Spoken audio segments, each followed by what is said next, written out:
खैर एडिटिंग के अंदर बीच में निकाल लिया जाए। बताना ये था कि दो ऐसे टॉपिक्स जो कि आप यंगस्टर्स के लिए बेशुमार इम्पॉर्टेंट है। बेल का तो सेकंड हाफ के अंदर हम गुफ्तगू करेंगे, लेकिन 22A 22B एक ऐसी प्रोविजन ऑफ लॉ है जिसमें हर वकील की इब्तदा में अगर आपने क्रिमिनल लॉ के अंदर काम शुरू करना है तो 22A 22B की पटिशन करनी ही करनी है। 22A 22B की पटिशन क्या है, किस तरीके से है, किस तरह इस्तेमाल की जाती है, उसके लिए हमने तारीखी तौर के ऊपर जब भी जिस बंदे को भी बीच में बुलवाया है वो प्रोफेशन के माशाल्लाह उरूज पे गया। पिछला 22A 22B का सबसे पहला जो हमने लेक्चर दिलवाया वो आज़म नज़ीर तारड़ साहब ने आके दिया, और वो हमारे मुल्क के लॉ मिनिस्टर भी रहे, और प्रोफेशनलिज्म के अंदर और फौजदारी की वकालत के अंदर उनको उरूज पे कंसिडर किया जाता है। हमारी खुशकिस्मती है कि एक यंगस्टर जिसको हमने अपने साथ बीच में प्रोफेशन के अंदर इम्प्रूव करते हुए देखा, और आज वो हमारे तमाम वकीलों के चीफ मिनिस्टर हैं, पंजाब बार काउंसिल के वाइस चेयरमैन, वो हमारे दरमियान मौजूद हैं। थरोली प्रोफेशनल फ्रेंड, कोलीग, आज भी मुकम्मल तौर पे सेशन कोर्ट से काम करना शुरू किया और आज उरूज पे बैठे हैं। तो हम हमेशा जिन लोगों को बुलवाते हैं और यहाँ पे आपके सामने पेश करते हैं, उनके बारे में हम ये कहते हैं कि ना सिर्फ वो आपको पढ़ाने के लिए आए हैं, but you should be like him. अगर कमरान बशीर मोगल चीफ मिनिस्टर बन सकते हैं तो आप मैडम आप भी चीफ मिनिस्टर बन सकती हैं, और यहाँ पे भी, और आप भी प्रोफेशन के अरूज पे जा सकते हैं। और आज भी इनका तुर्रा इम्तियाज़ ये है कि प्रोफेशनलिज्म से भरपूर अंदाज के अंदर अब भी वकालत करते हैं। सो मेरी खुशकिस्मती इनके साथ बहुत क्लोजली भी काम किया है कि हम आज हमारे दरमियान मौजूद हैं कमरान बशीर मोगल साहब, vice chairman Punjab bar council. Sir, over to you please.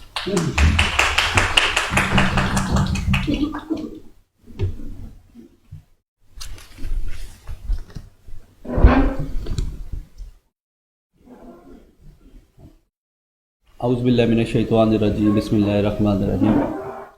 सबसे पहले मैं जिस तरीके से जितने भी मुकर्रीन आते हैं, सबसे पहले शुक्रिया अदा करने के लिए अहमद क़यूम साहब का नाम लेते हैं।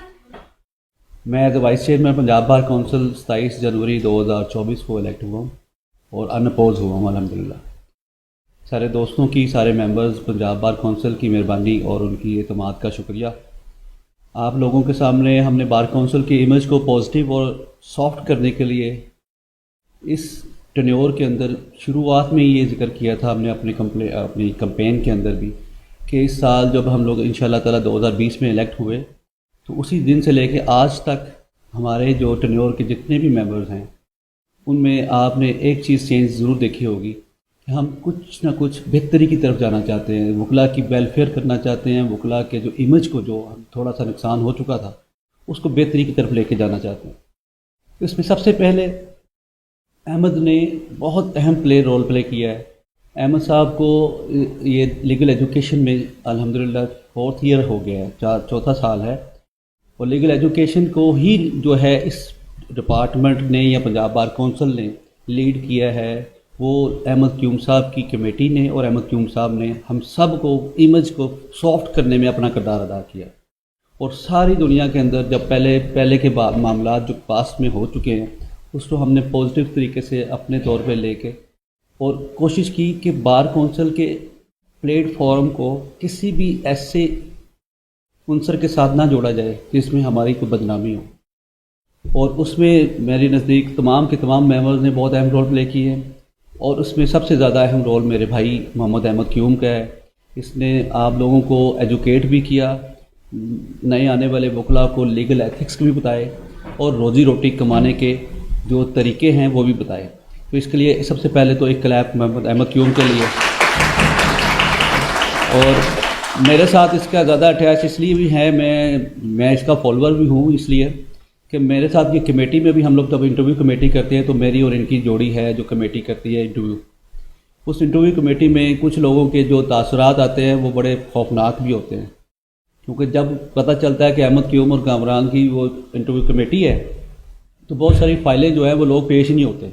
पता नहीं क्या वजह होती है कि पेश ही नहीं होते। होती वजह यह है कि अहमद भाई और मैं कोशिश करते हैं कि आप लोगों को कुछ क्वेश्चंस भी करें और कुछ क्वेश्चन के साथ आपको तालीम देने की भी कोशिश करें। तालीम देने के लिए ये होता है कि एक दूसरे से बंदा सीखता रहता है। जब आप आते हैं तो हम तो अब ये भी कह देते हैं कि ये क्वेश्चन हैं, इनके जवाब अगली दफ़ा तैयार करके आ जाना, ताकि आपको ये एहसास हो कि यार मुझे कुछ पढ़ने का मौका मिला है। और ये बड़ा अहम जो है हमारी जो शुरुआत की जो कमिटमेंट थी उसको हमने पूरा किया अल्हम्दुलिल्लाह। तो इंशाअल्लाह ताला एज ए वाइस चेयरमैन में ही अपना मैं रोल पूरा आप लोगों की खिदमत में पूरा जो है रोल प्ले करूँगा। जो नए आने वाले वकला हैं, जो जितने भी भाई हैं, जितने भी आप पढ़ के आते हैं, ये एक प्रोसेस बनाया है जो 2018 की जजमेंट के बाद जो एक चीज़ बाहर आई है जिसको हम इम्प्लीमेंट करवा रहे हैं कि जो पहले 3 साल की वकालत थी, करते थे, आप 5 साल करते हो। आप लोग एम लेके करते हो। पहले हादसाती वकील बन जाते थे लोग, कुछ नहीं मिलता था तो वो कहते थे चलो LLB कर लो। अब इस इमेज को भी हमने उस 2018 में जो जजमेंट आई है साकिब निसार साहब की, उसके बाद ही थोड़ा सा इमेज हमारा बेहतर हुआ है कि जो लोग लॉ करना चाहते हैं वही लॉ कर रहे हैं, और जो लोग बच्चे पढ़ना चाहते हैं वो BA-FA के बाद अपना एम सीधा कर लेते हैं। वो कहते हैं कि जी हमने लॉ करना है। 5 साल पढ़ के आप आते हैं, आप पढ़ के अभी जो अगली नस्लें जब आपसे भी आगे आएंगी उसमें आप में और उसमें और चेंज आएगा। तो इंशाअल्लाह ताला हम बेहतरी की तरफ जा रहे हैं और इस सफ़र को बेहतरी की तरफ लेके जाएंगे। और आज के टॉपिक के ऊपर 22 से 22 की B की पिटीशन के बारे में मुझे अहमद भाई ने पहले भी एक दफ़ा मौका दिया था यहाँ पे, तो अल्हम्दुलिल्लाह उस पिटीशन को हमने यहाँ पे डिस्कस किया था। इस दफ़ा भी जनाब वही थोड़ा सा शॉर्ट टर्म पे जाऊँगा मैं, क्योंकि 1-2 जगह मेरी मीटिंग्स भी हैं। तो मैं कोशिश कर रहा हूँ कि आप लोगों को ना अकॉर्डिंग टू प्रोसेस जो चल रहा है उसके ऊपर रखूँ। देखें, ये तहकीक जो है ये बहुत सारी होती रही हैं 22 से 22B के ऊपर, मगर सबसे अहम जो है अब शुरुआत में जब 22 से 20 जो इसमें इंसर्ट की गई CRPC में, इसकी ज़रूरत उस वक्त पड़ी जब हाई कोर्ट के अंदर बहुत सारा लोड हो गया। हाई कोर्ट में रिट पिटीशन जाती थी पुलिस के ख़िलाफ़ और बहुत ज़्यादा एक लोड हो गया उनके पास। हर एक जज के पास 200-200 पिटीशंस चल रही होती थी उस वक्त। उन लोगों ने जब सोचा कि ये तो पुलिस को चेक एंड बैलेंस की ज़रूरत है, उसको चेक एंड बैलेंस करने के लिए, तो फिर उन्होंने किस चीज़ की पिटीशन है ये पिटीशन होती थी सर जी, कंप्लेंट अगेंस्ट द पुलिस 199 में चले जाते थे। 199 में जो भी रेट चलती थी तो वो कहते थे कि ये अब पुलिस ने इतना ज़्यादा बदअमनी पैदा की हुई है, तो उन लोगों ने मकरना के साथ मिलकर 21/11/2022 को जो CRPC थर्ड अमेंडमेंट करवाई ऑर्डिनेंस 2002 के तहत, जिसके में उन्होंने ये जो पावर्स डेलीगेट कर दी नीचे एडिशनल सेशन जजेस को, सेशन जज को, उसमें एक और अमेंडमेंट उन्होंने की 491 CRPC भी, जिसमें हेबियस पिटीशन भी नीचे चली गई। और जो बोर्ड था हाई कोर्ट में वो थोड़ा सा बेहतर हो गया। तो नीचे आपके सामने देखिएगा सेशन कोर्ट में हर एक जज के पास जो 22-25 जज CRPC के अंदर वो 22 से 22 भी सिर्फ वही सुन रहे हैं, और 22-25 जज जो हैं उसके हर एक जज के पास 150-150 200 पिटीशन लगी हुई है। अगर सारी कैलकुलेट कर लें तो 10-12 हज़ार पिटीशन्स बन जाती हैं जो हाई कोर्ट में जाती थी। हाई कोर्ट वाले ये पिटीशन्स के अलावा और कोई काम नहीं कर पाते थे। तो ये बड़ी एक अच्छी चीज़ हुई। 21/11/2002 को CRPC में थर्ड अमेंडमेंट ऑर्डिनेंस 2002 के तहत ये अमेंडमेंट की गई और इनको डेलीगेट कर दी गई पावर्स नीचे। सबसे पहले जो जस्टिस ऑफ पीस का वर्ड है, ये ब्रिटेन में framers of code of criminal procedure 1989 में इंट्रोड्यूस करवाया था जस्टिस ऑफ पीस का। बेसिकली ये जुडिशल ऑफिसर होता है, मगर इसके पास जो पावर्स होती हैं वो क़ज़ाए जुडिशल होती हैं। वो उसका पर्पज़ ये है कि जो justice of peace is the judicial officer of a lower court for the purpose of keeping peace and the bind over unruly person to be of a good behaviour. इसका purpose जो England में था वो ये हमारे purpose से change है। England में इसका पर्पज़ था कि जो अनरूली पर्सन है उनके ऊपर ये चेक एंड बैलेंस उनको बाउंड करेगा, चेक रखेगा। हमारे मुल्क में आके जब 22 से 22B डाली गई, उसमें सिर्फ स्टैचू के अंदर सेशन जजेस को ये कहा गया कि आपने ये पावर्स जो है to check and balance police के ऊपर जो है, जो अगर पुलिस की कोई ऐसी चीज़ें हैं जो जहाँ पे आपकी FIR नहीं हो रही, आप FIR के लिए जाते हो और पुलिस आपकी कंप्लेंट नहीं सुन रही, तो उस सिलसिला कार में इसके तहत आप पिटीशन फाइल करेंगे। और पिटीशन के अंदर 2-3-4 चीज़ें बड़ी क्लियर आपको ज़रूरत पड़ेगी। उसमें आपको चाहिए होगा कि एक एप्लीकेशन होगी जिसमें कॉग्निजेबल ऑफेंस मेड आउट होता हो। दूसरे नंबर पे आपको डायरी नंबर लेना पड़ेगा पुलिस स्टेशन में जाके उस एप्लीकेशन को सबमिट कर। कोई भी ऐसा जुर्म जो आप समझते हैं कि मेरा, क्योंकि ये एफआईआर जो है ये कोई भी करवा सकता है, एनीबॉडी कैन लॉन्च एफआईआर। अगर कोई बंदा एफआईआर करवाता है या कुछ जुर्म होते देखता है या जिसके साथ कुछ जुर्म हुआ है, वो बंदा पुलिस स्टेशन जाता है और उसकी जो सुनाई नहीं होती तो फिर वो पिटिशन को जो एप्लीकेशन है वहाँ पे जमा करवाएगा, उसकी डायरी नंबर लेगा और उसके बाद अगर वो फिर भी नहीं करते तो फिर आप पिटिशन जाएंगे, पिटिशन के अंदर section 22A 22B writ petition के अंदर आ जाएंगे आप। उसमें आप सबसे पहले आपके सामने दो चीज़ें रखी जाएंगी। 2005 PLD 470 जो है वो आसिफ खोसा साहब ने एक जजमेंट दी थी, लैंडमार्क जजमेंट थी। उसके अंदर ये सारी चीज़ें जो है ना, ये खिजर याद वर्सेस जस्टिस ऑफ पीस के तौर पर ये जजमेंट का नाम था, GOP। इसमें आसिफ खोसा साहब ने 2005 में ये चीज़ें उसमें बहुत सारी डिस्कस की, जिसमें ये बताया गया कि जो पिटीशन अगर पुलिस नहीं सुनती तो आपने इसको एप्लीकेशन देनी है और डायरी नंबर लेना है, उसके बाद आपने पिटीशन फाइल कर देनी है। पिटीशन फाइल करने का प्रोसेस भी आपको पता होना चाहिए कि जब आप पिटीशन फाइल करते हैं तो वो या तो वो 154 के तहत CRPC के तहत एफआईआर होगी, जो अगर कॉग्निजेबल ऑफेंस बनता है तो। अगर कॉग्निजेबल ऑफेंस नहीं बनता तो 154-55 के तहत वो रपट कर देगा कि जनाब इसका कॉग्निजेबल ऑफेंस मेड आउट नहीं होता, ये मजिस्ट्रेट साहब के पास जाए और वो दोनों वो आपके वो इसके जुमरे से बाहर निकल जाएगी। इसके बाद जो आपके सामने जो है एक नई जजमेंट 2016 में एक जजमेंट आई इसी चीज़ के ऊपर 2005 की जजमेंट के बाद, मगर उसमें कुछ चीज़ें बड़ी क्लियर कर दी। उसमें 5 जजों की 5 मेंबर जजेस की वो जजमेंट थी 2016, पेज 581। इसमें मंजूर मलिक साहब थे, उन्होंने एक डिस्टिंक्ट नोट दिया। उसमें उन्होंने लिखा कि पुलिस जो है, पुलिस के ख़िलाफ़ अगर कोई कंप्लेंट आती है तो सबसे पहले जो मिसयूज़ हो रहा था जस्टिस ऑफ पीस के पास जाके कि कोई भी एप्लीकेशन किसी की भी डाल के आप जाके ऑर्डर ले लेते थे बताए बगैर ही। उन्होंने उसमें कहा कि इसके लिए ज़रूरी है कि इसके ऊपर भी चेक रखा जाए। उन्होंने कहा कि आप जब किसी को पिटीशन फाइल करेंगे, पुलिस के सामने जब एप्लीकेशन देंगे तो उसके बाद आप उसके हाई एप्स के पास भी जाएंगे और उस एप्लीकेशन को लेकर SP के पास भी जाएंगे, ताकि अगर वो नहीं करता तो उसकी कंप्लेंट आप उसके हाई एप्स के ऊपर साथ जाके करें SP के सामने। उसमें फिर उन्होंने इसी पुलिस ऑर्डर के तहत ना उन्होंने एक ऑफिस ऑर्डर इशू कर दिया पुलिस वालों ने। इस जजमेंट को देखते हुए उन्होंने SP कंप्लेंट सेल बना दिया। SP कंप्लेंट सेल बना इस मंजूर मलिक साहब की जजमेंट के बाद 2016 पेज 581 के तहत।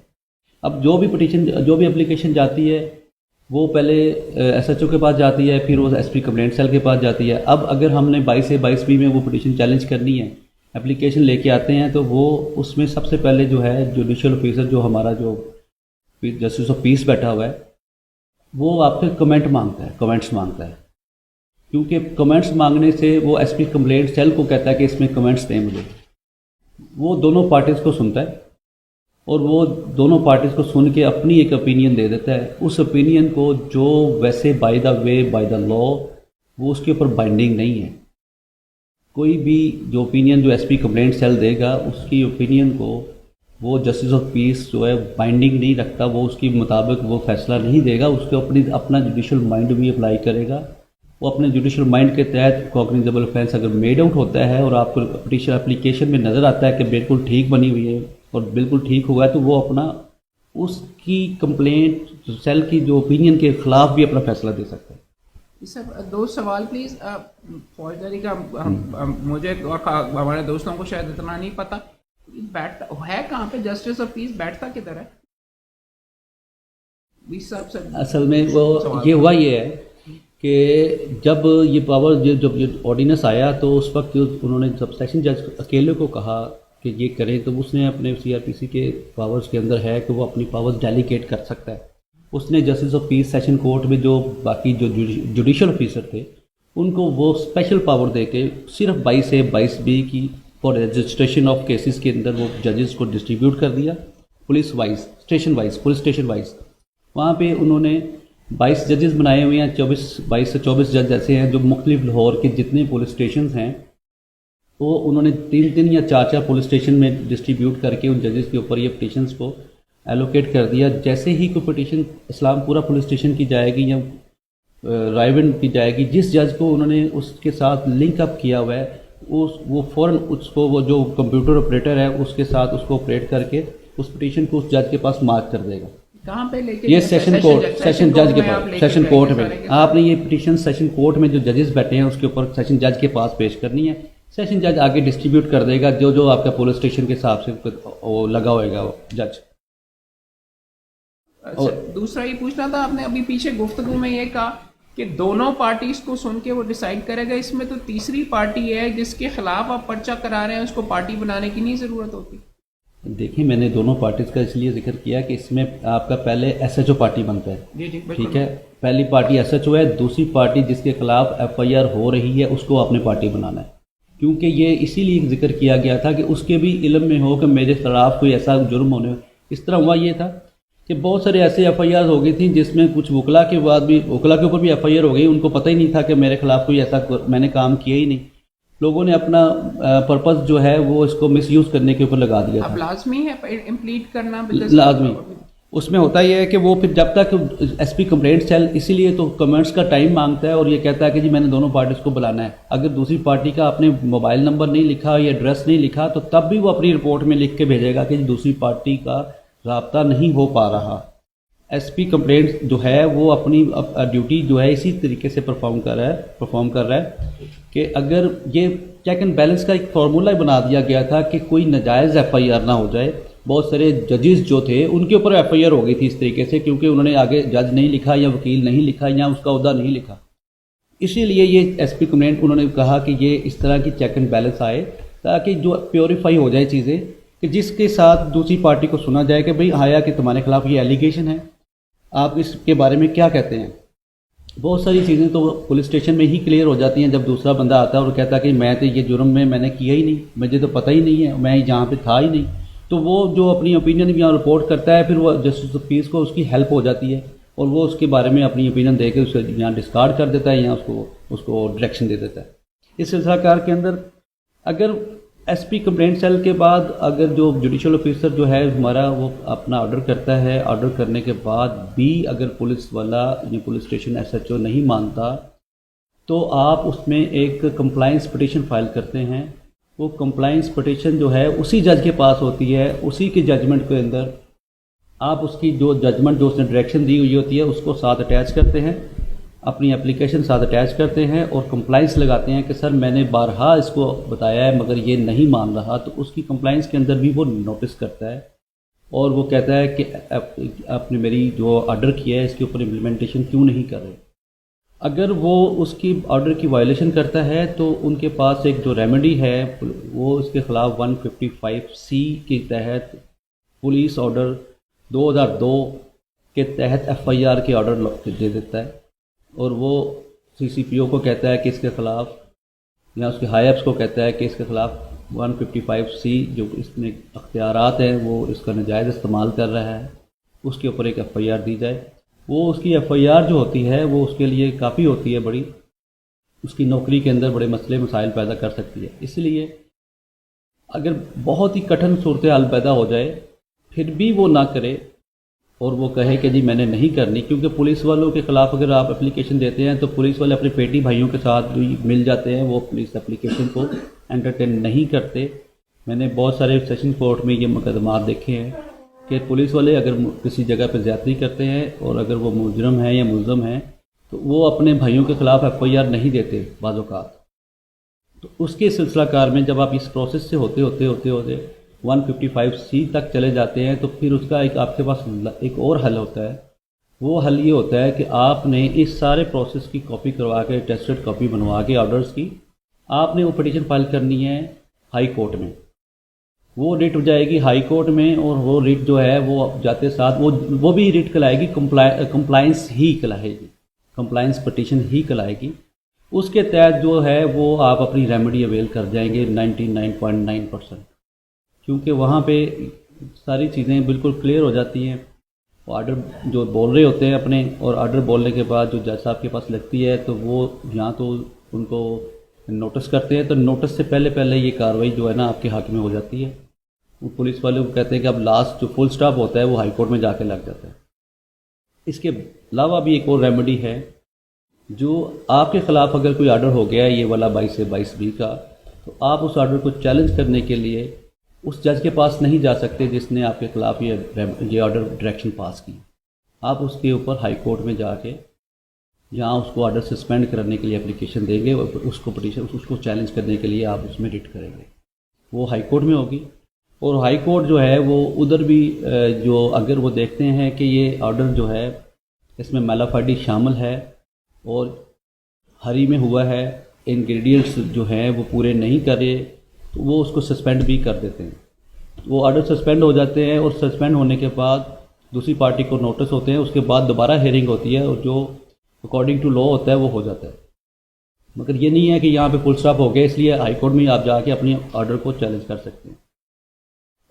जी देखें, दूसरी पार्टी का पता ही नहीं है तो फिर आपके साथ जुर्म ही नहीं हुआ। तो नामालूम, तो आप नामालूम, जब आप नामालूम लिखते हैं तो फिर आप नामालूम मिसाल के तौर पे आपके साथ डकैती हो जाती है, आपको नहीं पता कि कौन बंदा था कौन नहीं था, मफल फेसिस हैं, तो आपके ख़िलाफ़ वो अब नामालूम के ख़िलाफ़ एप्लीकेशन देंगे तो नामालूम के ख़िलाफ़ FIR दे देंगे। वो नॉमिनेशन के ख़िलाफ़ जो होती है वो उस वक्त ख़राबी पैदा होती है कि पता नहीं किसको नॉमिनेट कर दिया इसने। अननाउन, तो अननाउन लिखेंगे तो वो FIR दे देते हैं। इसलिए वो मैंने जो आपको पर्पज़ बताया वो ये पर्पज़ है। मिसाल के तौर पे मोहम्मद अहमद लिख देता हूँ मैं, आगे मैं क्यूम नहीं लिखता, तो एक मैं जाके वो मिसलीड करता हूँ जाके कि जी ये मोहम्मद अहमद ने मेरे साथ ये किया है। वो मोहम्मद अहमद के ख़िलाफ़ वो ढूंढते रहते हैं मोहम्मद अहमद कौन है, और मैं कंप्लाइंस करके उसमें FIR ले लेता हूँ। बाद में जाके मैं इन्वेस्टिगेशन में जाके कहता हूँ जी ये बंदा है मोहम्मद अहमद क्यों। इसीलिए इसको चेक एंड बैलेंस करने के लिए ये चीज़ें रखी गई है। वैसे तो इन्वेस्टिगेशन में भी जाके मोहम्मद अहमद क्यूम साहब अगर नहीं है तो वो निकल सकते हैं अपना बयान दे के कि जी मैं नहीं था। मगर एक प्रोसेस है, जब आप यहाँ पे पाकिस्तान में FIR हो जाती है तो इंग्लैंड में FIR दूसरी तरह है कि इंग्लैंड में जब FIR हो जाती है तो अरेस्ट नहीं करते। यहाँ पे FIR का एक खौफ इतना है कि FIR होती है तो फ़ौरन जो है अरेस्ट की तरफ चले जाते हैं। हालांकि कानून में यही लिखा हुआ है कि आप SHO के पास भी पावर है कि वो आपको बुला के इन्वेस्टिगेट कर सकता है, इन्वेस्टिगेट करे बगैर अरेस्ट किए, इन्वेस्टिगेट करके अगर वो आपके सामने देखता है कि ये बंदा मैंने देखा है कि इसमें ये इन्वॉल्व नहीं है तो वो आपकी ज़िम्मेदारी बना सकता है खारिज करने की। मगर हमारे यहाँ ये सिलसिला कार ये ऐसा बन गया हुआ है कि एक तो करप्शन का ज़ोर है और बाकी चीज़ें, इंसाफ जो है बड़े मुश्किल से मिलता है यहाँ पे। इसलिए FIR जो है वो FIR का खौफ हमारे ऊपर तारी रहता है हर वक्त। इसलिए ये चीज़ें चेक एंड बैलेंस के लिए 22 से 22B के अंदर इंडल्ज की गई ताकि लोगों को चेक एंड बैलेंस दिया जा सके। अब इसके बाद आपके सामने 3 चीज़ें हैं जो पावर्स जो है इनकी 22 से 22B में जो जुडिशल ऑफिसर्स की पावर है। इसमें पावर्स में under section 22A 6 sub section 1 जो है डील करता है power of justice of piece. अच्छा, इसमें सबसे पहले जो है नंबर 1 पे है 6A में, जब 22A में जब 6 पे जाएंगे ना आप, एक्चुअल टेक्स्ट निकाल दो। नहीं ये इसमें A 1 2 3 होएगा। जैसे मैं आपको एक्चुअल टेक्स्ट दिखा रहा हूँ। हाँ ये अच्छा, इसमें सबसे पहले छोटा हाँ 22A 6 हमारी जो है ना ज़्यादातर ये यहाँ पे हमारे यहाँ इस्तेमाल होती है। उसके अंदर तीन सेक्शन हैं 1 2 3 सब सेक्शन जो है। जैसे तो पीस जो है 6 नीचे आ रही मेरा इसके ऊपर से कवर है। So, and ex officio just may issue directions concerned. ये से ऊपर जी सर, ऊपर वाली जो justice of peace for any local area shall for the purpose of making an arrest. ये जो है ये हमारे यहाँ 22A में 22A में जो 6 तक जब जाएंगे ऊपर वाली जो ना हमारे यहाँ ये इस्तेमाल नहीं होती, हमारी 6 ही इस्तेमाल हो रही है। उसमें आप कह सकते हैं an ex officio justice of peace may issue appropriate direction to the police authorities concern on a complaint regarding non registration of a criminal case, पहले नंबर पे है।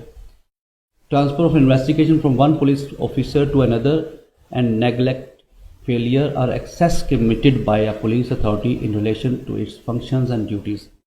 तो ये सबसे अहम चीज़ें आपके सामने ना ये दो है।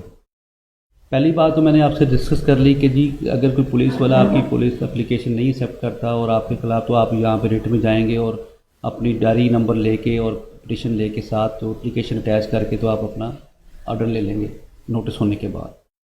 जो इन्वेस्टिगेशन की बात कर रहे हैं दूसरे नंबर पे, इन्वेस्टिगेशन के अंदर ये जब 2016 में जजमेंट दी और बाकी जो 2022 में तारिक सलीम शेख साहब ने जजमेंट दी, आप इन्वेस्टिगेशन जो है 22A 22B में आप जुडिशल जो है, जो हमारा सेशन जज है वो ट्रांसफ़र नहीं कर सकते। इसकी पावर्स हाई कोर्ट ने अपने पास रखी हुई हैं। वो इसको इसलिए कहा गया 2016 में कि आपने अगर इन्वेस्टिगेशन ट्रांसफ़र करवानी है तो आप पहले उसके हाई अप्स पे जाएंगे।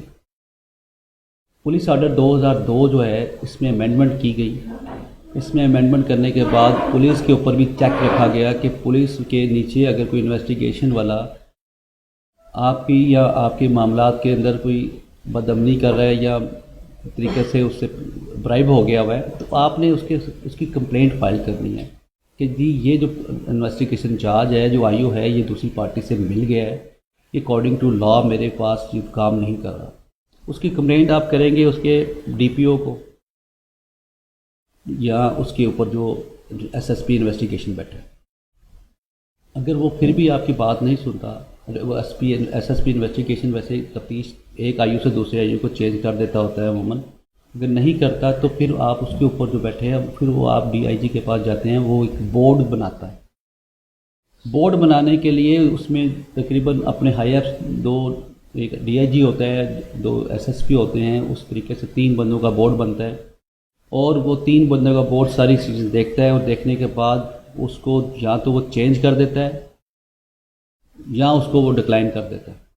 डिक्लाइन के बाद भी आप उसके पास एक रेमेडी है, अगर वो चेंज कर देता है तो चेंज हो गया, नया आ गया है तो नए के बाद आप चले जाते हैं। अगर वो भी आपके खिलाफ जाता है तो फिर भी आप उसके पास जाते हैं दोबारा कि जी ये भी नहीं काम कर रहा अकॉर्डिंग टू लॉ, तो वो तीसरी दफ़ा भी आपका बोर्ड बना सकता, बोर्ड चेंज कर सकता है इन्वेस्टिगेशन, मगर उसके बाद फिर वो उसके पास चेंज करने का इख्तियार नहीं होगा।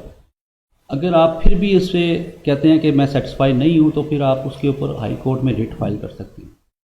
यहाँ पे जो रिट का जिक्र किया गया है कि investigation from one police officer to another police, अब यहाँ पे अगर हम एप्लीकेशन देते हैं कि मेरी एक एप्लीकेशन पेंडिंग है, वो एप्लीकेशन जहाँ पे पेंडिंग है किस ऑफिस में पेंडिंग है उसका जिक्र करेंगे उसके अंदर कि मेरी डीआईजी के पास एप्लीकेशन पेंडिंग है इन्वेस्टिगेशन चेंज करने की, कि उस पर अमल नहीं हो रहा, तो ये फिर भी अथॉरिटी जो है ये आपको डायरेक्शन जारी करेगी कि इसकी एप्लीकेशन को डिसाइड करो, मगर ये नहीं कह सकता कि इन्वेस्टिगेशन चेंज करो, क्योंकि ये किसी भी सूरत हाल में 22A 22B का बंदा ऑफिसर जो है वो कभी भी किसी इन्वेस्टिगेशन जहाज को ये नहीं कह सकता, इंटरफेरेंस नहीं कर सकता उसकी इन्वेस्टिगेशन में। इसलिए बिल्कुल क्लैरिटी के साथ वो हायर वो है जो बोर्ड बनना है, बोर्ड के बाद जो नहीं होता तो फिर आप लास्ट लेटर स्टेज पे हाई कोर्ट में उस बोर्ड को चैलेंज कर सकते हैं, तो हाई कोर्ट इंटरफेरेंस कर सकते हैं। क्लैरिटी हो गई इस मामले में सर आपके सामने।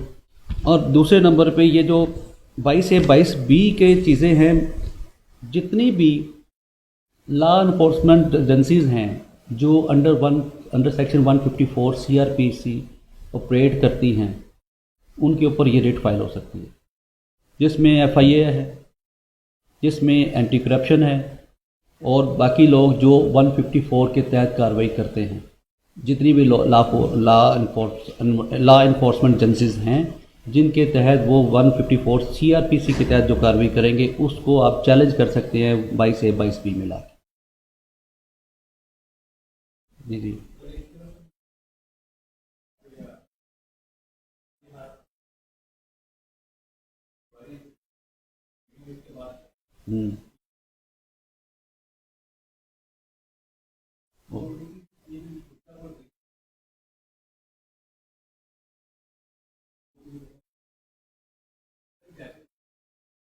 नहीं, इसमें सिर्फ बाद में आपको बताता हूँ, ये हमारे खित्ते के हिसाब से ना हर चीज़ वहाँ पे डिटर्मिन की जाती है। जो हमारे जो हाई कोर्ट में या सुप्रीम कोर्ट में जजेस बैठे हैं वो यहाँ से ट्रेंड होके गए ना, आप में से हम में से गए हैं। हमें पता है कि हमारे इलाकों में हमारे टेरिटरी में क्या क्या हो सकता है कि झूठी एफआईआर हो जाती है, उसका आपका वो रेमेडी तो आपके पास है 182 सेक्शन की, मगर आज तक 182 के सेक्शन की रेमेडी हमने अवेल ही कभी नहीं की।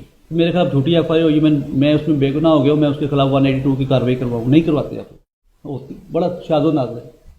बाहर के मुल्कों में झूठ के बारे में सोचा ही नहीं सकते, सोचते ही नहीं है लोग कि ये झूठ भी होगी, क्योंकि उनके खिलाफ जो सज़ाएँ हैं बड़ी सख्त हैं। यहाँ पे हमारे मुल्क में आप देखेंगे ये सारे चेक एंड बैलेंस ही इसीलिए लाया गया कि जैसे जैसे शुरू हुआ हमने 22 से 22 में दर्जनों एफआईआर करवा दी लोगों के ऊपर।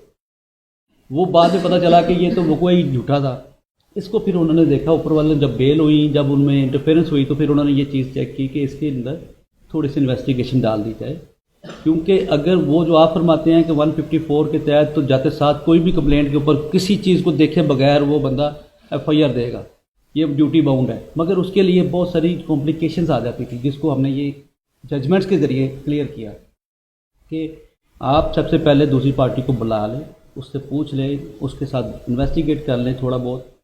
पूरा वकूआ तो नहीं हो सकता इन्वेस्टिगेट, मगर आपकी उसका झूठा या सच्चे होने का तो दारोमदार आपको पता चल जाता है कि ये झूठा है या सच्चा है। तो इस सिलसिलाकार में ये प्रोसेस आपने यहाँ पे डलवाया, एसपी कंप्लेंट सेल भी बनवाया, और इसमें काफ़ी सारी चीज़ें बेहतरी की तरफ गई हैं, ये नहीं कि ख़राब हुई हैं। जब आपका जिस बंदा जो राइट पे है वो अपना राइट लेता है तो पता चल जाता है कि ये बंदा राइट पे है, इसके साथ ज़्यादती हुई है। जब आप किसी के साथ ज़्यादती कर रहे होते हैं तब भी पता चल जाता है। तो इसलिए ये प्रोसेस भी बड़ा ज़रूरी था हमारे खित्ते के हिसाब से, हमारे मुल्क के हिसाब से, हमारे लोगों के माइंड के हिसाब से। तो इस सिलसिले को भी आपने इसका हिस्सा बना दिया हुआ है। जस्टिस ऑफ पीस दो तरह के ऑर्डर करता है जी।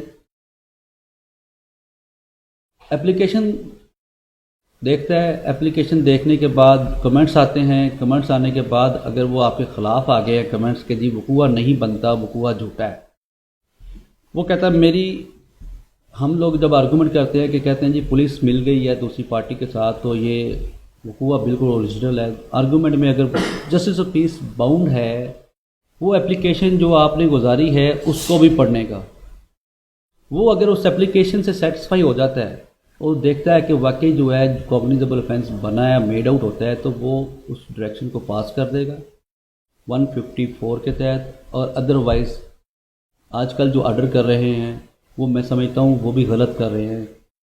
वो दोनों ही ऑर्डर एक ही ऑर्डर में डाल देते हैं। वो एसएचओ को हिदायत कर देते हैं कि register the case if the cognizable offence is made out under section 154 and if it is not made out then proceed under section 155।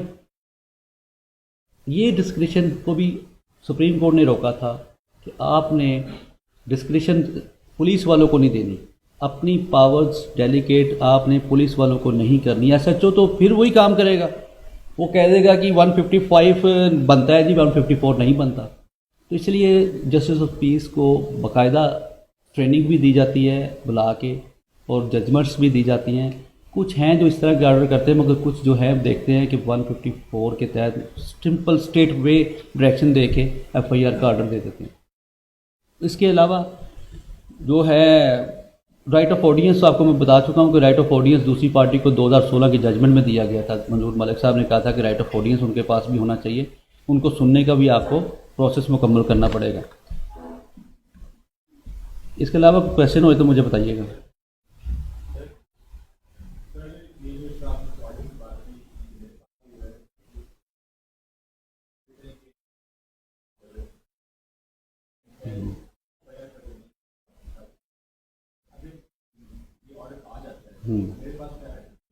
देखिए, आप तो पहले रेमेडी तो आपकी यही है जो आप कह रहे हैं कि जी ऑर्डर लेके पहले आप जाएंगे पुलिस स्टेशन, पुलिस वाले को कहेंगे कि जनाब ये ऑर्डर आपके पास आ गया। अगर वो फिर भी कहता कि मैं तो 154 के तक जाऊंगा, तो आपके पास फिर वही है कि या तो आप कंप्लाइंस फाइल करेंगे उसके पास, वही जो मैंने आपको प्रोसेस बताया। आप उस अपने ऑर्डर को भी हाई कोर्ट में चैलेंज कर सकते हैं, लेके जा सकते हैं कि ये ऑर्डर जो है इन्होंने मेरे मुताबिक नहीं किया। दोनों तरफ जा सकते हैं ना, हाई कोर्ट भी जा सकते हैं, उस ऑर्डर को चैलेंज कर सकते हैं कि इन्होंने वो उसको डिस्क्रिप्शन दे दी है एसएचओ को, वो एसएचओ तो आगे ही मेरे ख़िलाफ़ है या मेरी बात नहीं सुनता, तो वो भी इंटरफेरेंस हो सकती है वहाँ से कि जी ऑर्डर जो है वो उसको सस्पेंड करके, आपके ऑर्डर को सस्पेंड करके भी दूसरी पार्टी को बुला के उसके मुताबिक वो डायरेक्ट इशू करवाएंगे एफआईआर। ये आप उसके ऊपर भी अपना कार्रवाई करवा सकते हैं।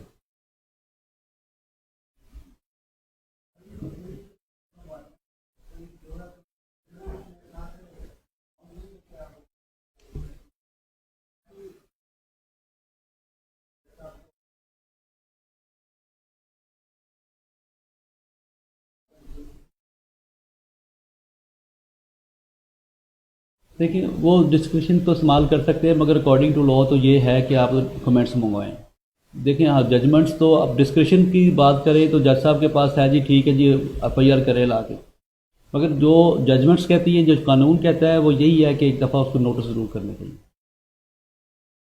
इसी बना के ऊपर आप जाएंगे ना, मैं आपको बताऊँ बहुत सारे ऐसे केस हैं जो ये बड़े अच्छा केस है सस्पेंशन का। इस ऑर्डर को चैलेंज करेंगे, जाते साथ सस्पेंड हो जाएगा। वो कहेंगे जी मुझे राइट ऑफ ऑडियंस नहीं दिया गया, आपने एक ही आर्गूमेंट करना है कि सर मुझे नहीं सुना गया, वो साथ ही ऑर्डर सस्पेंड कर देते हैं। वो सस्पेंड होने के बाद सर नहीं बाइंडिंग है ये जजमेंट 2016 की मंजूर मलिक साहब ने बनाई। अपना 4 जजों ने अपनी जजमेंट दी थी, मंजूर मलिक साहब ने अपने डिस्टिंक्ट नोट दिया था। हाँ, उसके बाद ये उसी नोट को ही उन्होंने ऑफिस ऑर्डर बनाया। उसी ऑफिस ऑर्डर पे कहा गया कि राइट ऑफ ऑडियंस होना चाहिए। सर नहीं आ रहा तो फिर आप FIR, उसका प्रोसेस है ना, मैं आपको बताता हूँ। नहीं आता तो पहले तो आप नोटिस करते हैं, नोटिस होने के बाद उसकी रिपोर्ट आती है कि जी मेरे रिपोर्ट के बाद भी नहीं आया, तो फिर FIR अगर होती है और डायरेक्शन होती है तो फिर ऊपर जाके जब वो देखते हैं कि आपके खिलाफ तो प्रोसेस मुकम्मल हुआ है, आपने जानबूझ के नहीं गए, इसलिए वो फिर ऑर्डर आपके हाथ में मेंटेन रहता है। मगर सबसे अच्छा जो सस्पेंड कराने का फार्मूला वो यही है। अगर जो आप कहें कि जी मुझे तो सुना ही नहीं गया और मुझे बताया ही नहीं गया, मेरे खिलाफ ऑर्डर ले लिया गया चुप छपा के, तो बड़ा अच्छा फार्मूला होता है उसको सस्पेंड करने का, जैसा फ़ौरन सस्पेंड कर देते हैं हाई कोर्ट। ये इसके साथ आप ये इसका ड्राफ्ट वगैरह किस तरह का, ये तमाम दोस्तों की असिस्टेंस के लिए हम ये इसको कहते हैं BC साहब के ये जो स्लाइड्स वगैरह हैं इनके अंदर ये एक ड्राफ्ट वगैरह भी मौजूद है। नीचे सर्टिफिकेट देना पड़ता है कि जी हमने ये पहली हमारी 22 है, 22 भी अगर आपने पहले की हुई और वो खारिज हुई है तो। सर ये बड़ा ज़रूरी है, होता ही है कि लोग ना एक दफ़ा खारिज करा लेते हैं और बताते नहीं हैं। कोई भी बेल पिटीशन, कोई भी पिटीशन जो आपने सेशन कोर्ट में फ़ाइल करनी है या सिविल कोर्ट में फ़ाइल करनी है, आज नीचे सर्टिफिकेट देना ज़रूरी हो गया हुआ है। वकील की तरफ से वो सर्टिफिकेट होता है according to the direction of the client. वो लिखता है कि जी मुझे मेरे क्लाइंट के मुताबिक, वो उसकी इंस्ट्रक्शन के मुताबिक ये उसकी पहली पिटीशन है, ये पिटीशन पहली है, दूसरी है, तीसरी है, चौथी है। बेल पिटीशन के अंदर जितनी भी बेल है, जितनी भी ये पिटीशन है, उसके साथ पुरानी कॉपीज अटैच करना भी ज़रूरी है, क्योंकि जिस जज के पास आपने वो बेल लगाई है या ये पिटीशन लगाई है 22 से 22 में, उसने पहले का ऑर्डर भी पढ़ना है कि ये पहले ऑर्डर क्या हुआ। उसी के पास कंसीलमेंट करेंगे तो वो आपके खिलाफ जाएगी, और उसी के पास वैसे उसी के पास वापस जाएगी, उसी के पास जाएगी। और थाना वाइज इस तरह होते हैं ना, कुछ दोस्त अब जो होते हैं वो पुलिस हमारे जो कुछ लोग हैं वो करते ही हैं कि अगर एक पुलिस स्टेशन से इस्लामपुरे वाले ने आपको डिक्लाइन कर दिया है और आपकी डेट पिटीशन डिसमिस होगी, तो आपको पूरे वकूआ चेंज कर लेते हैं, पुलिस स्टेशन चेंज कर लेते हैं, वकूआ वही रखते हैं और पुलिस स्टेशन चेंज करके नए जज के पास ले जाते हैं। उसके साथ हाइड एंड सीक करने का मौका जो आपको मिल जाता है लोगों को। उसके ऊपर ये कहा गया है कि ये पिटीशन जो है बताओ कितनी है, कौन सी है। अगर उसने झूठा सर्टिफिकेट दिया है तो उसके खिलाफ भी कार्रवाई होगी। इसीलिए इसको रोका गया है कि क्योंकि आजकल तो कंप्यूटर सेक्शन ऐसा आ गया, सेशन जज के पास जो हमारा डायरी सिस्टम है उसमें अगर आज आपने कोई पिटीशन लगाई है किसी नाम के साथ, मोहम्मद हुसैन बनाम मोहम्मद अली, तो वो जिस ऑर्डर को आपने चैलेंज किया है सिविल कोर्ट का या किसी भी दूसरी कोर्ट का, तो वो ऑर्डर भी उसमें लिखते हैं। अगर आप दोबारा लगाते हैं तो जो कंप्यूटर वाला है वो उसको भी मार्क कर देता है कि ये दूसरा है। इसी चीज़ को क्योंकि हम लोग अपना सर्टिफिकेट नहीं इशू करते थे या गलत बयान नहीं कर देते थे, वकील कहते थे कि जी मेरे इंस्ट्रक्शन मुझे क्लाइंट ने दी हैं कि ये इसकी पहली है, मगर कंप्यूटर सेक्शन में चेक लगा दिया गया कि ये उसके ऊपर वो लिखते रहे दूसरा है जी तीसरा है। वो भी आप हम लोगों को ये क्लियर होना चाहिए कि वो आजकल कंप्यूटर सेक्शन भी ये चीज़ के ऊपर बड़ा अपना किरदार अदा कर रहे हैं। सेशन जज साहब ने भी अच्छा प्ले किया रोल। ID कार्ड से आइडेंटिफाई होते हैं नहीं, वो इस तरह होता है ना, जो ऑर्डर आप चैलेंज करते हैं ना, मिसाल के तौर पे वो लिखते हैं कि डेटेड फलां ऑर्डर, इस कोर्ट का ऑर्डर को मैंने चैलेंज किया है, तो वो कोर्ट का ऑर्डर तो आपके सामने आ जाता है ना कि जी इसका जो है ना पहले मैंने इसके खिलाफ लिखा हुआ है, तो वो सेम ऑर्डर निकल आए तो वो कहते हैं ये दूसरी पिटीशन है, दूसरी अपील है।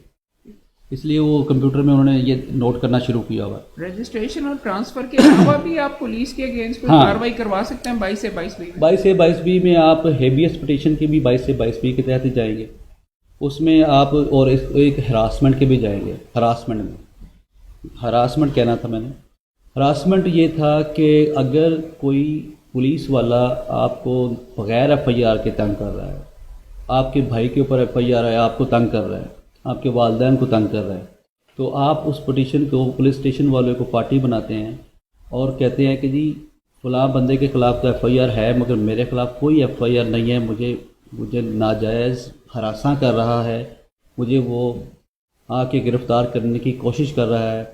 तो वो उसको नोटिस होते हैं और नोटिस होने के बाद बाकायदा तरीके से उसका रिप्लाई भी मांगा जा सकता है।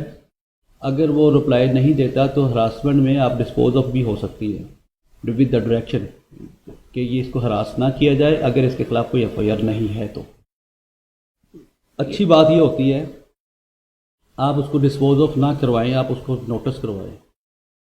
ऐसा चूँकि रिपोर्ट आ जाने दें, रिपोर्ट आ जाए उसमें वो लिखा होए कि जी मैं इस बंदे को कभी तंग नहीं कर रहा या इसके ख़िलाफ़ फलां एफआईआर है या नहीं है, तो वो रिपोर्ट आपके लिए अच्छी हो जाती है, करामत हो जाती है, क्योंकि उस रिपोर्ट को फिर आप वो कभी भी किसी भी वक्त किसी भी जगह पे आप लेके जा सकते हैं, किसी भी फोरम पे।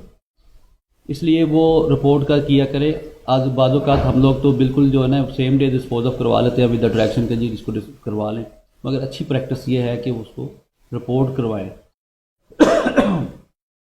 हरासमेंट का की अगर आप करेंगे पटिशन तो वो फिर आपको पर्चा दे देगा। अभी तो पर्चे के बगैर तंग कर रहा था, तो फिर यही तो आप समझने की कोशिश करें ना, अगर वो पर्चा देगा तो उसके खिलाफ मैलाफाइडी इंटेंशन आ जाएगी उसकी, हमारी तो सफ़ा मिसल पे आ जाएगी ना कि हमने तो इसके खिलाफ हरासमेंट की थी जिसकी वजह से पुलिस वाले ने मेरे साथ ये मैलाफाइडी इंटेंशन के साथ इसको मेरे खिलाफ एफआईआर दी है। फिर आगे आपके लिए प्रोसेस आसान हो जाएगा बेल आउट होने का और बाकी इसको इसमें बेगुनाह होने का कि जी इसकी मैलाफाइडी है, इसके साथ मेरी जो है वो क्या कहते हैं एनिमिटी है, इसने मेरे साथ इवल माइंड के साथ ये काम किया है, तो जिसके लिए वो हरासमेंट पिटीशन आपके काम आती है आगे जाके। हरासमेंट का क्राइटेरिया कितना होता है कि एक दफ़ा बस फ़ोन कॉल करने से हरासमेंट हो जाती है कि बार बार बुलवाने से होती है? देखिए एक दफ़ा अगर आपको प्रिकॉशनरी मैयर्स लेने हैं तो आप तो पहले दिन भी कर सकते हैं कि जी मेरे अगर किसी अजीज़ के ख़िलाफ़ एफआईआर है तो मुझे वो बुला रहा है, अगर मुझे खदशा है कि मुझे इसमें शामिल करना चाहता है तो आप हरासमेंट पहले दिन भी कर सकते हो file.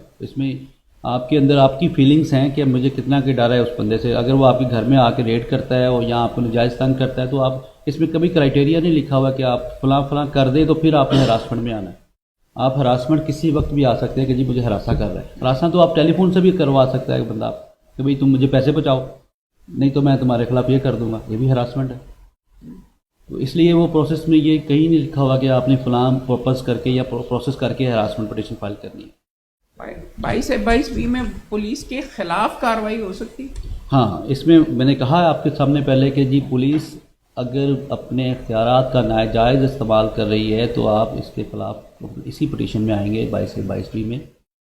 For the time being अगर देखें कि अगर आईओ आपका वर्शन रिकॉर्ड नहीं करता और आईओ कहता है कि जी मैंने आपका वर्शन रिकॉर्ड नहीं करना, तो आप 22/22B में पिटीशन में जाएंगे और डायरेक्शन ले लेंगे कि इनका वर्शन जो है रिकॉर्ड किया जाए, वो रिकॉर्ड करने का बाउंड है।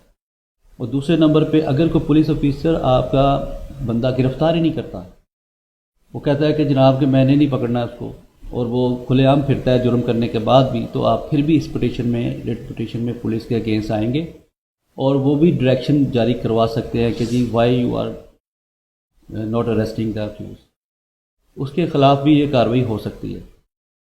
इसके अलावा जो पुलिस के ख़िलाफ़ अगर वो अपने इख्तियारात का नाजायज़ इस्तेमाल करता है और आपके मामलात के अंदर मज़ीद जो है इंटरफेरेंस करता है, तो वो जो अहमद भाई पूछ रहे हैं वो ये है कि अगर वो पुलिस वाला आपके इन्वेस्टिगेशन में या आपके वर्शन को रिकॉर्ड नहीं करता या आपके मुलज़म को छोड़ देता है मिल के, और बाकी जो अपने जो ओहदे के जो उसके ऊपर ड्यूटीज़ बाउंड थी वो अपनी ड्यूटी परफॉर्म नहीं करता, तो फिर भी वो ड्यूटी परफॉर्म करने के लिए आप पिटीशन में आ सकते हैं। किसी भी ड्यूटी को जब परफॉर्म ना करे तो वो इस पिटीशन में आप आ सकते हैं।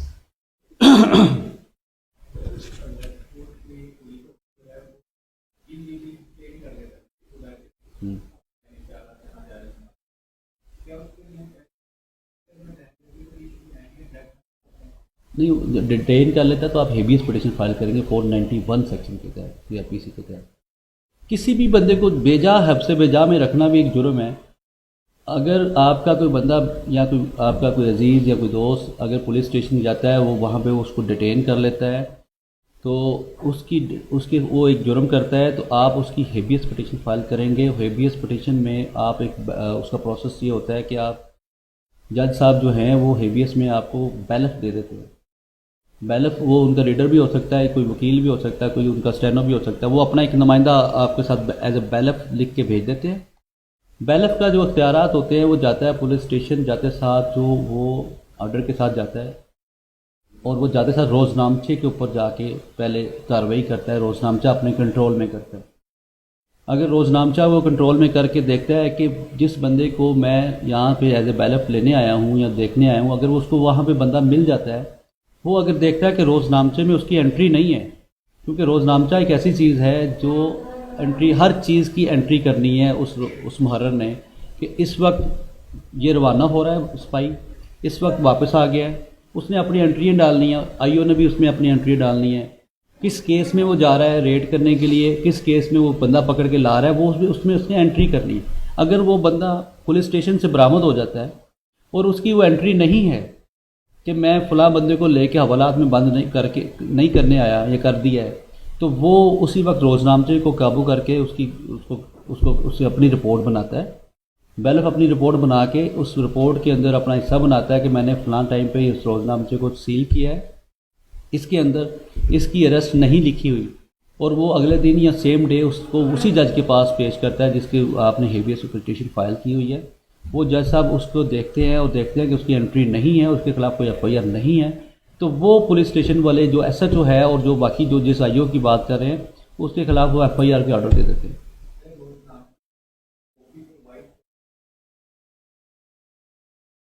नहीं, कॉपी नहीं होती वहाँ पर, आप कॉपी प्रोवाइड नहीं, उनके पास कोई आपके पास अख्तियार नहीं है कि आप उसके रोज़नामचे की कॉपी ले सकें।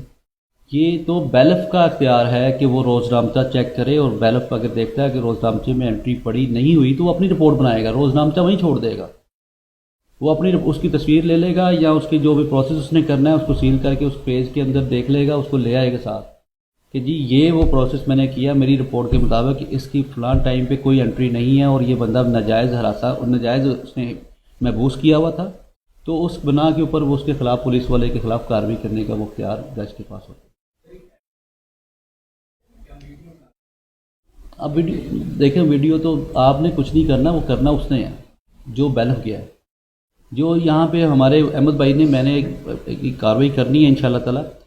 ये जो ना अली ज़िया बाजवा साहब ने ना अभी जस्टिस अली ज़िया बाजवा साहब ने एक अपनी जजमेंट दी है, उसमें कहा है कि ये जो फोटोग्राफी कोर्ट्स के अंदर और बाहर और जो पीसफुल वर्किंग के अंदर जो हडल क्रिएट की जाती है उनको ऊपर उन्होंने ना एक सख्त इंस्ट्रक्शन पास किए हैं, उसमें उसके ऊपर इम्प्लीमेंटेशन हमने करवाया है, यहाँ पे प्रोसिक्यूशन डिपार्टमेंट में भी करवाया और यहाँ पे अपने दोस्तों को भी कहेंगे, भाइयों को भी, कि अदालतों के अंदर कैमरे का इस्तेमाल ख़त्म करने के बारे में कहा गया है कि कोई वीडियो ना बनाए, टिकटॉक ना बनाए।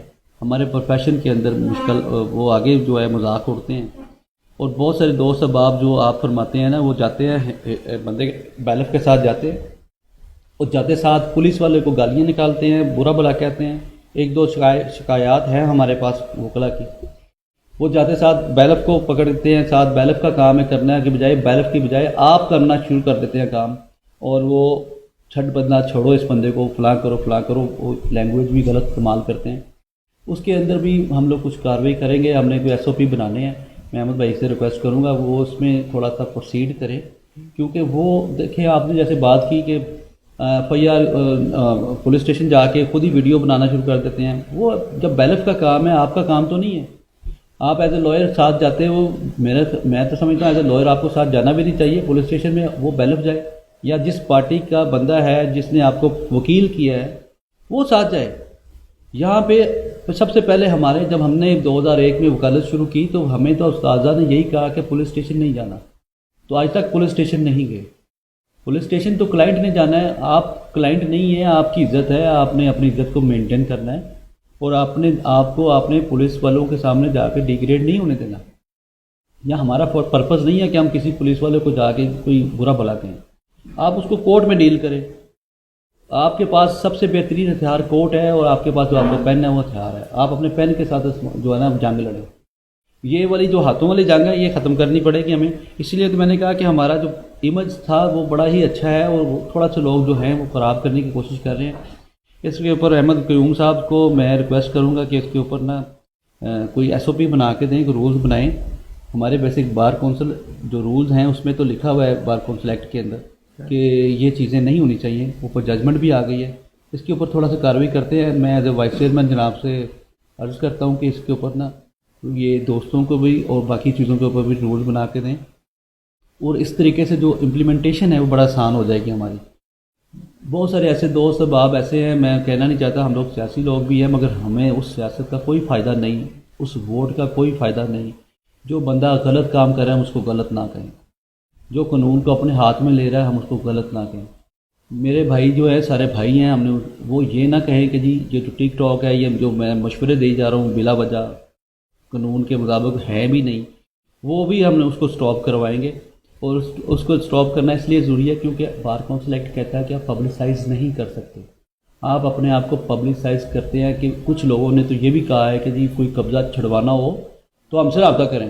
It's very very shameful act. और इस चीज़ के ऊपर अहमद भाई आपने देखा होगा इसके ऊपर रूल्स बना के ऑलरेडी रूल्स कमेटी को हमने दे भी दिए हुए हैं और ये बल्कि पास भी हो गया हुआ है। विसा पिछले हाउस के ने पास कर दिया हुआ, गजट नोटिफिकेशन के लिए गया हुआ है। ये मिसकॉन्डक्ट के जुमरे में आप इस पे वो हाउस है वो इंशाल्लाह ताला उस पर इसको प्रोसीड करते हैं और इसके अंदर एक स्पेशल कमेटी बनाते हैं जिसको ये टास्क देते हैं कि ये जो लोग दोस्त अहबाब थोड़े से हैं, ज़्यादा नहीं है, वो उनको या तो पहले वार्न करें या उनको वार्न करने के बाद शोकाज कर दें। शोकाज होने के बाद अगर वो फिर भी नहीं मानते तो फिर हम इंशाल्लाह ताला उनके लाइसेंस मुअत्तल कर देंगे। और ये वाला किरदार जो है ना ये ज़रूरी है। कोई बंदा ये नहीं, मैं भी सियासी आदमी हूँ, मेरा भाई भी सियासी आदमी है, मगर सियासत में ये नहीं है कि हम गलत को गलत ना कहें और जो चीज़ें हो रही हैं उनको होने दें। इंशाल्लाह ताला प्रोफेशन को बेहतरी की तरफ लेके जाएंगे और बेहतर करने की पूरा किरदार अदा करेंगे। अहमद भाई इसके अलावा कोई क्वेश्चन आप लोगों का है इस बारे में?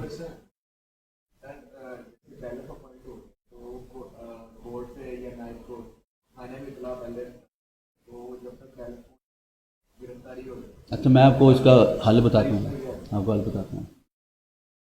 पहले पता है मुझे होता है इस तरह, आपने ऐसे करना है, अब इसको रिकॉर्ड ना ही करो तो बेहतर है। आप ऐसा करें, आपने पुलिस स्टेशन नहीं लिखना जब तक आपकी मार्किंग ना हो जाए, समझ गए? तो पुलिस स्टेशन नहीं लिखो, मार्किंग करवाओ, उसके बाद पुलिस स्टेशन लिख के वहाँ पे ले जाओ और उसको खोजी ये पॉइंट करें। मार्किंग तो होगी पुलिस स्टेशन के लिखने के ऊपर नहीं बेसिकली ना यहाँ पे सिस्टम ये चल रहा है ना कि आप जाते हो उधर से कहते हो जी फलां पुलिस स्टेशन है तो मार्क करो। ये पुलिस स्टेशन वाले जो होते हैं ये बता देते हैं कुछ, ये बता ये कहना चाहिए कहता है कि वहाँ पे इतला चली जाती है। इतला को रोकने का फॉर्मूला तो वैसे यही कोई नहीं है, ये आउट ऑफ द वे बात बताई मैंने आपको।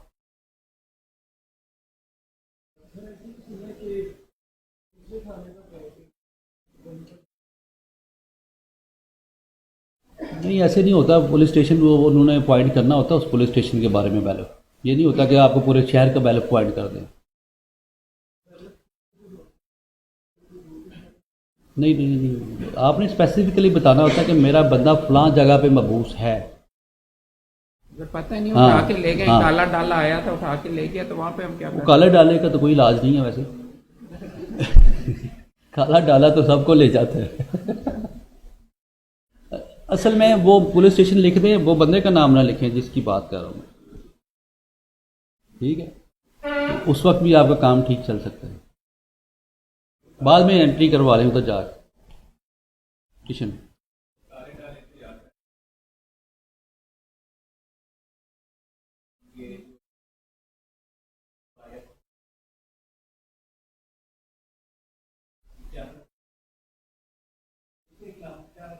तो 22 से क्या ताल्लुक?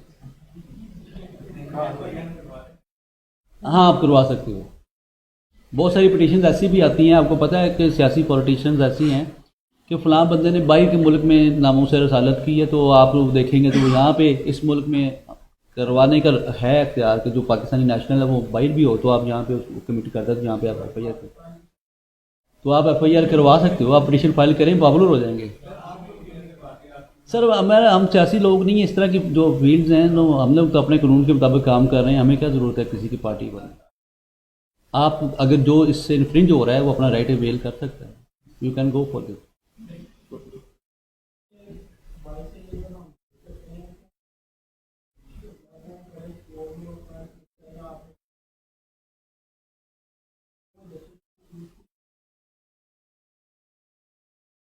वो आप देखें, मेरी बात सुने, जब भी वो जो भी कमेंट्स दें, मैंने आपको बताया कि वो कमेंट्स उसके ऊपर बाइंड नहीं करते, बाउंड नहीं है वो पीसी जो जेओपी है, जस्टिस ऑफ पीस, बाउंड नहीं है उस कमेंट्स का, ठीक है। अगर वो फॉर द टाइमिंग वो दो तरह के कमेंट्स लाता है कि जी मुझे अभी टाइम दिया जाए, मैंने सुना नहीं, एक डेट लेने के लिए वो करते हैं। वो गोल मोल भी ले आए ना कि जी फलां भी उसका भी ये वर्जन है, इसका ये वर्जन है, बाकी आप जो फरमाते हैं आप फरमाएंगे, तो भी वो भी ठीक है। वो कई दफ़ा ऐसे होता ही है जो आप फरमाते हैं ना कि जो आईओ है वो दोनों की पार्टीज़ का वर्जन लिख लाता है और नीचे ये लिख देता है कि मेरी अपनी ओपिनियन कोई नहीं है, आपने जो फरमाना मैं वो कर दूंगा, तो वो भी ठीक है। कॉग्निजेबल ऑफेंस मेड आउट होता है, एप्लीकेशन अगर आपकी ठीक है तो एफआईआर हो जाएगी उसमें।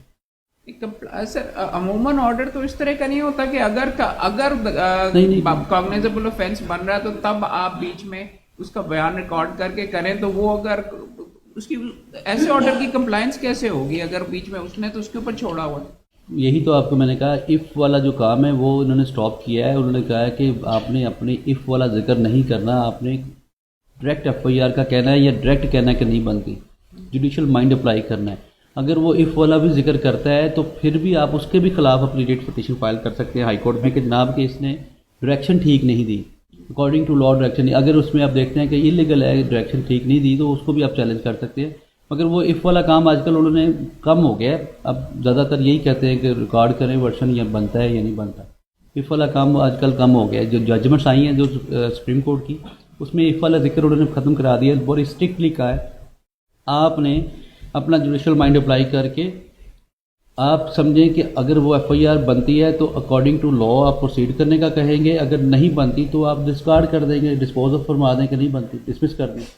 इसलिए ज़्यादातर अब ट्रेनिंग के अंदर जो जुडिशल एकेडमी में ट्रेनिंग होती है उसमें वो जजमेंट्स का जिक्र करते हैं और जजमेंट के मुताबिक जो है वो 22 जजों को बुलाते हैं, वहाँ पे उनकी ट्रेनिंग करते हैं। और ट्रेनिंग के तहत आजकल काफ़ी अच्छा माहौल बन गया नीचे और वो अकॉर्डिंग टू जजमेंट्स काम कर रहे हैं।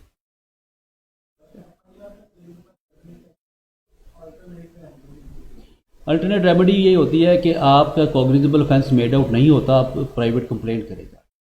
वो प्राइवेट कंप्लेंट आप फाइल कर सकते हैं मजिस्ट्रेट के सामने, वो अंडर सेक्शन 2 अंडर करेंगे आप, तो वो आपकी रेमेडी है। अगर कहते हैं कि जी नहीं बनता तो आप प्राइवेट कंप्लेंट फाइल कर लेगा। उसमें बहुत सारे ऐसे भी होते हैं ना कि आपकी एफआईआर होगी हुई है, एफआईआर के बाद आप दोबारा एफआईआर करवाते हैं तो वो रोकते हैं कि जी अब अल्टरनेट रेमेडी अवेल कर ले जाके, ये तो या इसी एफआईआर में आप अपना वर्जन रिकॉर्ड कर लें। इस सिलसिलाकार में आपके पास वो रास्ता खुला है आप प्राइवेट कंप्लेंट कर लें। बिल्कुल आप पैरेलल जा सकते हैं, पैरेलल जा सकते हैं, दोनों चल सकते हैं जी। पुलिस केस भी चल सकता है, स्टेट केस भी चल सकता है और वो प्राइवेट कंप्लेंट भी चल सकती है। प्राइवेट कंप्लेंट में अगर बहुत सारे ऐसी कंप्लेंट हैं जो पुलिस वाले आपके खिलाफ 302 की एफआईआर हो जाती है और पुलिस वाले अपनी तफ्तीश में किसी बंदे को रोल चेंज कर देते हैं या पुलिस वाले किसी बंदे को बेगुनाह कर देते हैं या अपने तफ्तीश में फाइनलाइज करके आपके वर्शन के उल्टे चले जाते हैं, तो आप बहुत सारी ऐसे देखेंगे कि वो अपनी वर्शन को दोबारा प्राइवेट कंप्लेंट में चैलेंज करते हैं। वही एप्लीकेशन जो एफआईआर की होती है वो कहते हैं कि पुलिस ने मैलाफर्डली मेरे खिलाफ ये लिखा है, पुलिस की मैलाफर्डी की वजह से मैं प्राइवेट कंप्लेंट में आया हूँ। प्राइवेट कंप्लेंट जो है वो अगर एक्सेप्ट हो जाती है, नोटिस हो जाते हैं और उसको वो कंप्लेंट एक्सेप्ट करता है, उसको बाकायदा कंप्लेंट के अंदर ट्रायल कंक्लूड होता है फिर उसके लिए। और बहुत सारे ऐसे केसेस होते हैं जिसमें ट्रायल में वो जो उसकी कंप्लेंट के हिसाब से रिकॉर्ड होती है और प्राइवेट कंप्लेंट में सजाए मौत हो जाती है। ये नहीं है कि पुलिस वाले ने अगर गलती की है तो हम निकल गए। आपके पास बड़ा अच्छा प्राइवेट, बहुत सारे केस प्राइवेट कंप्लेंट से भी लोगों ने सजाए मौत की तरफ लेके गए। ये सर 22 से 22B की पिटीशन रसीद हासिल करने की कितनी देर के बाद आप अगले दिन कर सकते हैं? सेम डे भी कर सकते हैं। अभी मैंने पुलिस वाले के पास जमा करवाई है, उसको time there is no restriction on the time. ये क्या किसी जगह पे ये नहीं है कि जी आपने टाइम वेट करना है 3 दिन 4 दिन। 22A 22B के तहत SHO अगर आपको कहता है कि मैं नहीं करता, तो आपने पुलिस हायरार्की का भी जिक्र किया कि उसके ऊपर भी अब कोई बैठा हुआ जिसको देनी है, वो अवेल करने के बाद 22A 22B में जाना है, कि आप कह रहे हैं कि जी जिस वक्त आपको नीचे की रसीद मिली उसी वक्त आप देखिए, वो दो चीज़ें आई थी। उन्होंने कहा था कि डायरी नंबर ज़रूरी है। डायरी नंबर के साथ आप पहले डायरी नंबर नहीं होता था। हम लोग पहले क्या करते थे, पहले लोग बगैर वैसे ही फ़ोटोकॉपी बनाते थे और डायरी नंबर बगैर पुलिस स्टेशन जाए 22A 22B फाइल कर देते थे, जिसकी वजह से बहुत सारी जो है मिसयूज़ हुई। अब डायरी नंबर ज़रूरी हो गया, इसलिए कि वो आपकी रिसीविंग होनी चाहिए आपके पास कि आप पुलिस स्टेशन गए थे। डायरी नंबर नहीं देता वो पुलिस वाले, नहीं, वो मैं बताता हूँ, पुलिस वाले वो SHO को डायरी नंबर देते ही नहीं है। उसका पर्पज़ नहीं है, ना ही उसका फंक्शन है। आजकल सारे पुलिस स्टेशन के अंदर बाई फ्रंट डेस्क बने हुए हैं।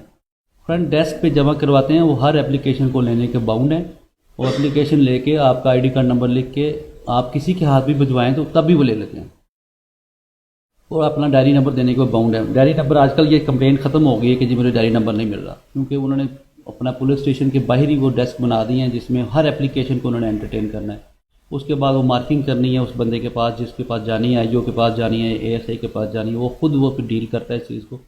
फिर उस प्रोसेस के तहत वो जब 22A 22B हो जाती है तो उसको जब नोटिस जाते हैं तो वो नोटिस में ही सारी चीज़ें फिर SP कंप्लेंट सेल के पास चले जाते हैं। फिर SP कंप्लेंट सेल वो एप्लीकेशन खुद अपने पास मंगवा लेता है, और वो फिर उसके साथ दोनों पार्टीज़ को बुला के जो भी अपने कमेंट्स देने हैं वो चले जाते हैं।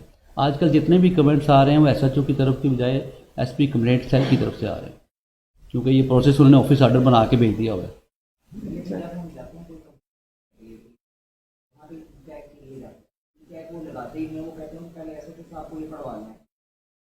आप देखते हैं उसके कंटेंट्स देखते हैं और वो कहते हैं कि नहीं ये तो आपने बहुत ज़्यादा चीज़ें ऐसी लिख दी हैं, ये चीज़ें इसमें से निकालें, वो ऑल्ट्रेशन करने का कहते हैं ऐसे। फिर जब ऑल्ट्रेशन होती है तो फिर जो है वो एक्सेप्ट करते हैं, अदरवाइज वो ई टैग कंटेंट्स को लगता ही नहीं। देखिए, मुझे तो ये समझ नहीं आई कि ऐसे क्यों होता है, ऐसे होना नहीं चाहिए। इस किस्म के फ्रेंड्स में अगर रेट होने की है और वो ऐसे जो साफ दूसरी पार्टी से ऑलरेडी मिले सर जी, हीनियस फेंस भी मेड आउट क्यों ना लगाए भी हों तो फिर भी वो ड्यूटी बाउंड है आपकी एप्लीकेशन रिसीव करने का। आगे उनके पास अपनी रेमेडीज़ हैं, अपने इख्तियारात हैं, वो उस चीज़ को कह दे कि नहीं बनते, मगर वो ये नहीं कह सकता कि मैंने लेनी नहीं एप्लीकेशन। कंप्लेंट सेल है ना, कंप्लेंट सेल बना हुआ ना उसका। कंप्लेंट सेल ने एप्लीकेशन रिसीव करनी है आपकी, हर हालत में करनी। SHO नहीं उससे बाहर निकल के आप क्या SHO तो को पता ही नहीं होता कि कौन सी एप्लीकेशन आ गई हैं कौन सी नहीं आई हैं। सर।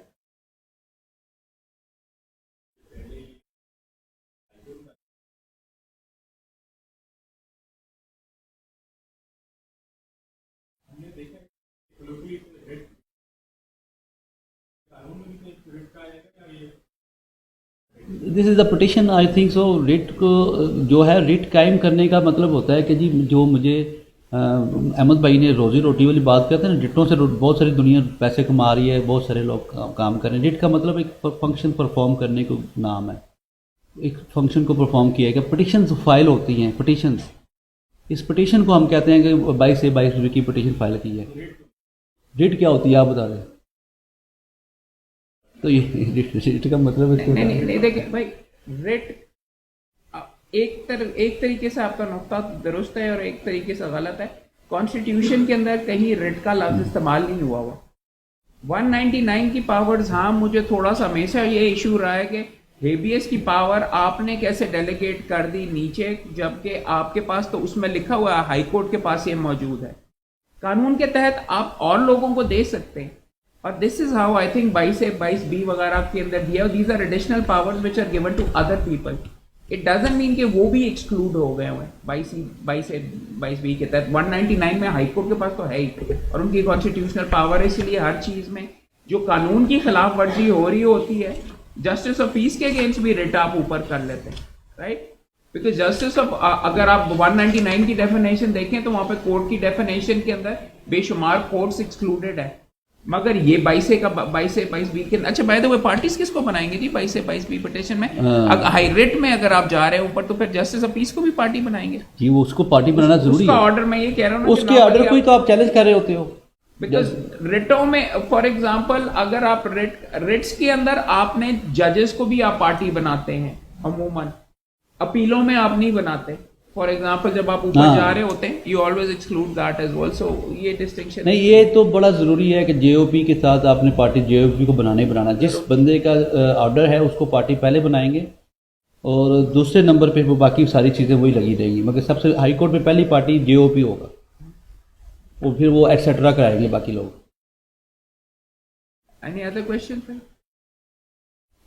मैंने निकलना था मीटिंग से। सर जल्दी से दोस्तों से रिक्वेस्ट करूंगा कि आप सारे चले वीसी साहब तस्वीर बना लें। अजी मैं तस्वीर की रिक्वेस्ट करने लगा हूँ। एक तहे दिल से आपका शुक्रगुजार हूँ सर वीसी साहब का, खास तौर के ऊपर आपने ये नोटिस किया होगा कि इस लेक्चर के अंदर हमने स्लाइड्स की तरफ ज़्यादातर रजू नहीं किया। स्लाइड्स में केस लॉ और आपको बेशुमार मवाद और एम्यूनेशन अवेलेबल है, मगर वीसी साहब का आपकी गुफ्तगू से ये नज़र आया कि जो चीज़ें प्रैक्टिकल वकालत के लिए लाजमी हैं, फिर मैं हर दफ़ा कहता हूँ एक दफ़ा भी ज़ुबान नहीं हकलाई, हर चीज़ के ऊपर आपको नज़र आ रहा है कि मुकम्मल तौर पे अबूर है, अगर ये होगा तो ये करेंगे, ये होगा ये करेंगे।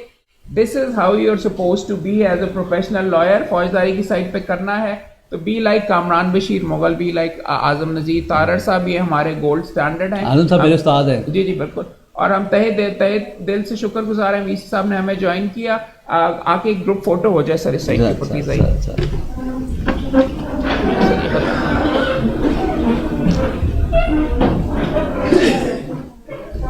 खजर साहब आइए प्लीज।